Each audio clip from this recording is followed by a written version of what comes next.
read the book as a child. Then you got the doll. Now your kids can skip the book because there's a movie, and it's about to be a trilogy. Could it be the most humble and sweetest trilogy since Toy Story? Could this marmalade-loving bear be more precious than Winnie the Pooh? Most people think so, except these 5 critics who hated Paddington because they're as stiff as Nicole Kidman's face. So since the critics reviewed Paddington, it's time for us to roast the critics. In a time when Bob and Harvey Weinstein were proud of advertising their name, even on kids' films, gross, we were still being given memorable and timeless family entertainment, and 2014's Paddington had quite the run for its money. In anticipation of Paddington in Peru, which now won't come out until January here in the States, which is a mistake because I feel like we need some anthropomorphic happiness more than ever in our country right now. Audiences thought highly of the film and gave a collective score of 80%.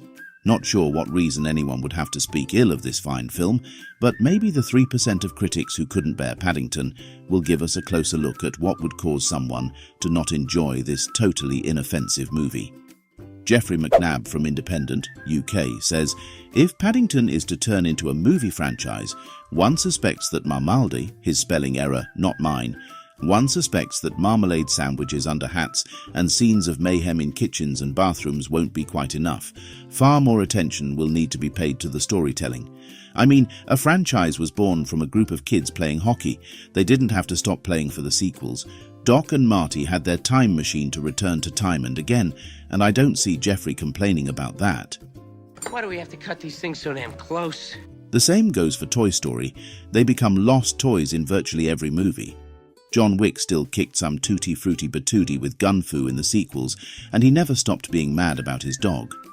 I think maybe Jeffrey's idea of a sequel is 10 Cloverfield Lane, where it bore no resemblance to the original monster film.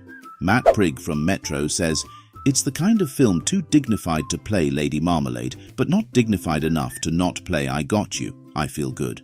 Oh good. Matt did exactly what was not required of him. He wrote a review about the soundtrack to the film. Oh Matthew, you had just one job. One, you only had to watch the damn movie, not read the playlist to the soundtrack off of iTunes. Linda Cook from Quad City Times, Davenport, Iowa, says, Paddington could have used more looking after. What is this devil woman talking about? The Brown family risked everything for him. And as far as looking after the film itself, few movies get the special care and love this one received during its conception and execution.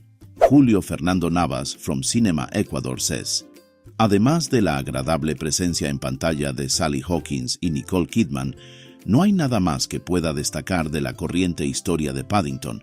Creo que a Julio le gustan estas mujeres. ¿Y puedes culparlo? Cosa caliente, de hecho. ¿Y sabes qué más? A veces un poco de normalidad en una película es algo bueno. There's a lot of beauty in ordinary things.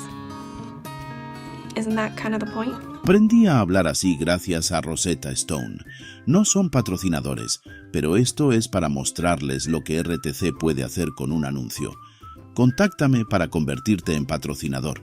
Muchas gracias. Mike Massey from Gone with the Twins says, visually artistic but comparably appropriate for undiscerning, easily diverted viewers.